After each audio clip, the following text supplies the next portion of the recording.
నమస్తే. Welcome to our channel. Senior journalist Damu Balaji garu ఉన్నారు. వారితో మాట్లాడదాం. సార్ నమస్తే సార్. నమస్తే. సార్ మోహన్ బాబు యూనివర్సిటీ మీద AP CM Chandrababu Naidu garu complaint వెళ్ళిందని, అలాగే ఆయన విచారణకు ఆదేశించారు అనే న్యూస్ వస్తుంది సార్. అసలు ఏంటి సార్ ఆ న్యూస్ ఏంటి?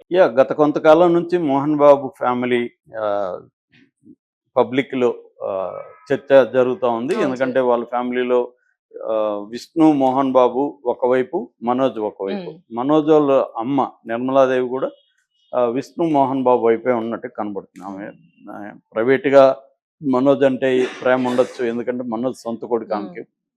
మనకి చాలా మందికి తెలుసు మోహన్ బాబుకి ఇద్దరు భార్యలు. ఫస్ట్ విద్యాదేవి, విద్యాదేవికి ఇద్దరు పిల్లలు మంచు లక్ష్మి, మంచు విష్ణు. హ్మ్. తర్వాత ఆమె చనిపోయింది మిస్టీరియస్ కండిషన్స్‌లో ఒక యాక్సిడెంట్ గ్యాస్ సిలిండర్ ప్రమాదంలో.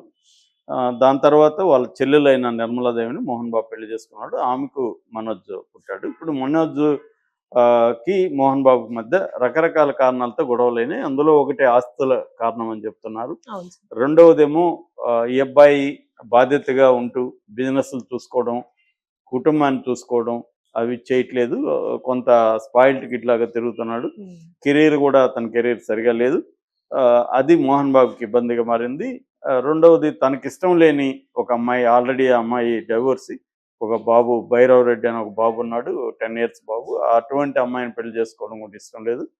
రెండోది ఏందంటే కంపారిజన్ చూసుకున్నప్పుడు విష్ణు ఏమో డిసిప్లైన్‌గా ఉన్నాడు. వ్యాపారాలు చూసుకుంటున్నాడు. యూనివర్సిటీని అంటే అది ముందుగా విద్యానికేతన్ అని ఆహ్, కాలేజీసు, స్కూల్స్ ఉండేవి. అది అవును సార్. యూనివర్సిటీ అయిపోయింది. సో, ఆ యూనివర్సిటీని ఆ అబ్బాయి నెక్స్ట్ లెవెల్‌కి తీసుకుపోయి ఇంటర్నేషనల్ టై అప్స్ యూనివర్సిటీస్‌తో అలాగా దాన్ని డెవలప్ చేయడానికి హ్మ్. విష్ణు దాని మీద ఫోకస్ చేస్తున్నాడు. అలాగే తన కెరీర్, సినిమా కెరీర్ కావచ్చు, ఇతర వ్యాపారాలు కావచ్చు, ఈవెన్ దుబాయ్‌లో కూడా వాళ్ళకి వ్యాపారాలు ఉన్నాయని చెప్తున్నారు. వాళ్ళ భార్య వెరోనాక జగన్ వాళ్ళ హ్మ్. చిన్నాన్న కూతురే.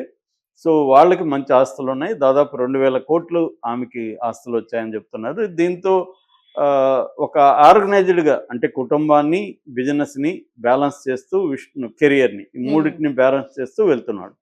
ఇతనేమో ఆహ్, స్పాయిల్డ్ కిడ్ లాగా దేని మీద ఇంట్రెస్ట్ చేయకుండా రకరకాల తలనొప్పులు తెచ్చిపెడుతున్నాడు. ఫైనల్‌గా ఆ అమ్మాయిని పెళ్లి చేసుకున్నాడు. ఆ హ్మ్. అమ్మాయికేమో వాళ్ళ సిస్టర్ ఇంకా ఆస్తులు ఇవ్వలేదని ఒక పుకారు నడుస్తుంది. ఇలాంటి ఒక కండిషన్‌లో ఉన్నప్పుడు ఎవరికైనా Mohan Babu లాంటోళ్ళు self made fellows వాళ్ళు. అవును సార్. ఎందుకంటే ఆయన డిసిప్లిన్ అనేది ఆయనకి రామారావు దగ్గర నేర్చుకున్నానని చెప్తాడు. Discipline very important. హ్మ్.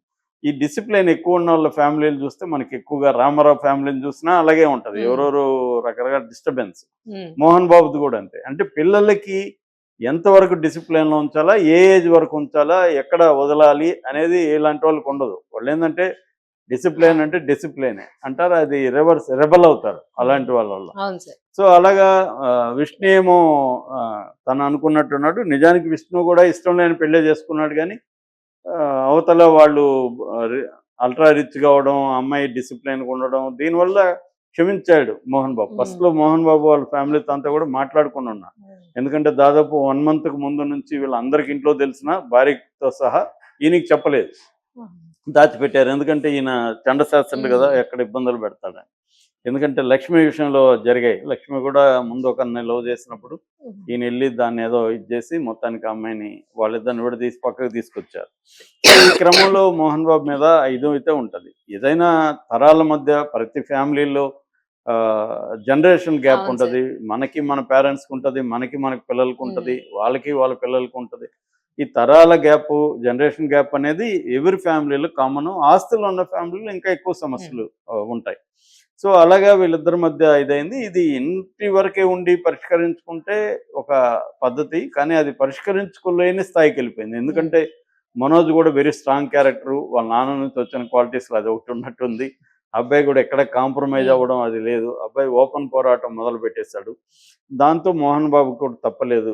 ఓపెన్ అయిపోయారు. కేసులు పెట్టుకునే స్థాయికెళ్ళిపోయారు. పోలీస్ కేసులు, పోలీసులు పిలిచి వీళ్ళకి వార్నింగ్‌లు ఇవ్వడం. ఇది జరిగింది. ఇదంతా తెలంగాణలో డ్రామా జరిగితే, ఈ డ్రామా షిఫ్ట్ అయింది ఇప్పుడు అక్కడికి. ఆ! ఎందుకంటే వాళ్ళ మోహన్ బాబుకుండే మేజర్ బిజినెస్‌లో ఆహ్, మోహన్ బాబు యూనివర్సిటీ అవును సార్. నంబర్ 1 అనమాట. దానికి ఆయన ఛాన్సలర్ గూడా. సో, ఇప్పుడు అక్కడేమైంది మనోజ్ అక్కడ ప్రతి ప్రైవేట్ ఎడ్యుకేషన్ ఇన్‌స్టిట్యూట్‌లో ఏవో చిన్న ప్రాబ్లమ్స్ అయితే ఉంటాయి. హ్మ్. ఎక్కడైనా ఉంటాయి. సో, అలాగా వాళ్ళ యూనివర్సిటీలో ఉంటే ఈ అబ్బాయి దాన్ని పెద్దది చేసి చూపిస్తున్నాడు. మనోజ్ ఎళ్లి ఆ యూనివర్సిటీలో ప్రాబ్లమ్స్ ఉన్నాయని రకరకాలుగా ఇంకా అక్కడ గొడవలు చేయడం మొదలుపెట్టాడు. మొన్న సంక్రాంతి కూడా అక్కడికి వెళ్ళి పెద్ద ఇష్యూ చేశాడు. పోలీస్ కేసులు అవును పెట్టుకున్నారు సార్. ఒకరి మీద ఒకరు. చంద్రగిరి పోలీస్ స్టేషన్లో మోహన్ బాబు కంప్లైంట్ ఇచ్చాడు.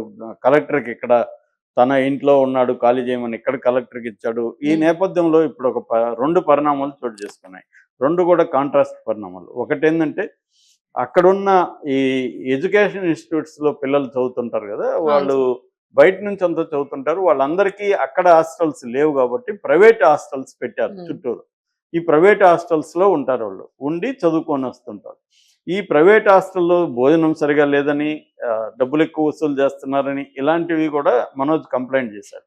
ఇప్పుడు అక్కడ దాదాపు 39 హాస్టళ్ళ ఓనర్స్ అసోసియేషన్ ఉంది. ఆ ఓనర్స్ అసోసియేషన్ తరపున సాయినాథ్ అనే వ్యక్తి అప్పీల్ చేస్తూ మనోజ్కి ఒక అప్పీల్ చేశాడు. అరే బాబు నువ్వు మా కడుపు కొట్టకు, మేము బాగానే ఉన్నాం, మా స్టూడెంట్లకు ఎవరికి మా మీద కంప్లైంట్ లేవు, ఉంటే వాళ్ళు వాళ్ళు చూసుకుంటారు, నువ్వు నువ్వు ఎంటర్ కావద్దు, నువ్వు దీన్ని పెంట చేస్తున్నావు, అట్లాగే మాకు సమస్యలు ఉన్నాయని కూడా నువ్వు మాట్లాడుతున్నావు, మాకు సమస్యలు ఉంటే మేము మోహన్ బాబు దృష్టికి విష్ణు దృష్టికి తీసుకెళ్తాము, ఎప్పుడు చాలాసార్లు తీసుకెళ్ళాము, వాళ్ళు పరిష్కరిస్తున్నారు.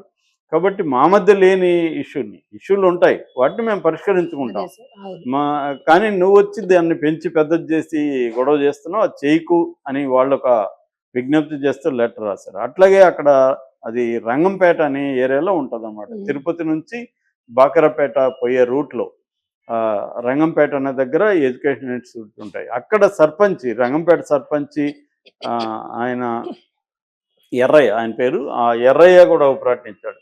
ఆయన కూడా ఇదే, మా కడుపు కొట్టగరా బాబు నువ్వు, మేమేదో హాయిగా ఉన్నాం ఇక్కడ. ఇప్పుడు ఆ ఇన్స్టిట్యూట్స్ ఉన్న వల్లే మా ఏరియాలో ల్యాండ్ వాల్యూస్ పెరిగినాయి, రకరకాల షాపులు అవి వచ్చి కమర్షియలైజ్ అయింది. కమర్షియలైజ్ అవ్వడం వల్ల మంచి రోడ్లు పడ్డాయి, మా హాయిగా ఉన్నాం మేము, దానివల్ల మా అందరికీ హెల్ప్ అయింది. అట్లాగే మాకేమైనా సమస్యలు వచ్చినా మోహన్ బాబు దగ్గరికి విష్ణు దగ్గరికి పోతే మాకు హెల్ప్ చేస్తున్నారు. నువ్వు వచ్చి దాన్ని ఇప్పుడు డిస్టర్బ్ చేసి నువ్వు లేని నీ పర్సనల్ అజెండా కోసం మా అందరిని ఇబ్బంది పెడుతున్నావు అని ఎర్రయ్య అనే సర్పంచ్ కూడా ఇచ్చాడు. అయితే ఇదంతా మోహన్ బాబే చేయిస్తున్నాడు అని చెప్పి మనోజ్ ఏం చేశాడంటే తనకు అనుకూలమైన కొంతమంది హాస్టల్ వాళ్ళని ఆర్గనైజ్ చేసి, విద్యార్థులను ఆర్గనైజ్ చేసి మోహన్ బాబు యూనివర్సిటీ మీద డైరెక్ట్గా చంద్రబాబుకి, లోకేష్కి, డిస్ట్రిక్ట్ కలెక్టర్కి కంప్లైంట్ ఇప్పించాడు. అది కూడా హాస్టల్ ఓనర్స్ అసోసియేషన్ పేరుతో వెళ్ళారు. ఇప్పుడు చంద్రబాబు, లోకేష్ కూడా దీని మీద దృష్టి పెట్టే అవకాశం ఉంది. ఆల్రెడీ మోహన్ బాబు, చంద్రబాబు మొన్నటి వరకు జగన్తో ఉన్నాడు. ఇప్పుడు గవర్నమెంట్ మారగానే చంద్రబాబు వెళ్ళిపోయి చంద్రబాబు కటౌట్లంతా మొన్న సంక్రాంతికి పెట్టడం అవన్నీ చూస్తున్నాం. ఈ సందర్భంగా ఇటు మనోజ్ కూడా నారా వారిపల్లి, చంద్రబాబు వాళ్ళ నేటివ్ విలేజ్, ఆ విలేజ్లో నారా లోకేష్ ఉంటే వెళ్ళి 25 నిమిషాలు మాట్లాడొచ్చాడు. సో ఇప్పుడు ఏంటంటే ప్రధానంగా అంటే మనకు అందుతున్న సమాచారం ప్రకారం ఆ యూనివర్సిటీ మీద ఎవరు పట్టు సాధించాలి. ఆల్రెడీ ఆ యూనివర్సిటీ మోహన్ బాబు, విష్ణు కంట్రోల్లో ఉంది. దాన్ని దెబ్బ కొట్టాలనేది మనోజ్ వ్యూహంగా కనిపిస్తుంది. దాన్ని దెబ్బ కొట్టాలంటే అక్కడేదో అక్రమాలు జరుగుతున్నాయి అని చెప్పి దాన్ని నెగిటివ్ ప్రాపగండా చేయాలి. నెగిటివ్ ప్రాపగండా చేస్తే యూనివర్సిటీకి బ్యాడ్ నేమ్ వస్తుంది, దాని మీద వాళ్ళ బిజినెస్ దెబ్బతింటది, స్టూడెంట్ రావడానికి భయపడతారు, పేరెంట్స్ ఎప్పుడు గొడవల్లో ఉంది మనకెందుకు అనుకుంటారు. సో ఇది అక్కడ కూడా ఇప్పుడు బౌన్సర్లు దిగేసి 2 రకాల బౌన్సర్లు, ఇటు పక్క ఇతనికేమో అక్కడ కొంత స్టూడెంట్ల ఫాలోయింగ్ అయితే ఉంది, మనోజ్ కూడా లోకల్గా కూడా ఫాలోయింగ్ ఉంది తిరుపతిలో. సో వీళ్ళందరినీ ఎంటేసుకుని ఒక 400-500 మందిని ఎంటేసుకుని ఇతను వెళ్ళాడు. అక్కడ బౌన్సర్లు దించి వాళ్ళు అక్కడేది ఉన్నారు, మధ్యలో మీడియా ఎంటర్ అయితే వీళ్ళని ఎంటర్ కానికుండా చూసుకుంటున్నారు. ఇలాగ అక్కడ రభస అయింది. అంటే ఒక రాష్ట్రంలో చాలదు డ్రామా అని చెప్పి 2 రాష్ట్రాలకు విస్తరించి, అదేదో అంటారు కదా, అంటే చలం కొటేషన్ ఉంది, కృష్ణశాస్త్రి బాధ ప్రపంచ బాధ, ప్రపంచ బాధ శ్రీశ్రీ బాధ అని. అలాగే మోహన్ బాబు ఫ్యామిలీ గొడవ ప్రపంచం గొడవలాగా చేసేస్తున్నారు. ఇది ఏమైనా ఇలాగైతే సాల్వ్ కాదు, వాళ్ళిద్దరూ పరిష్కరించుకోవాలి తప్ప దీన్ని చేయకూడదు. రెండోది, కాలేజీలో ఏమైనా ఇష్యూస్ ఉంటే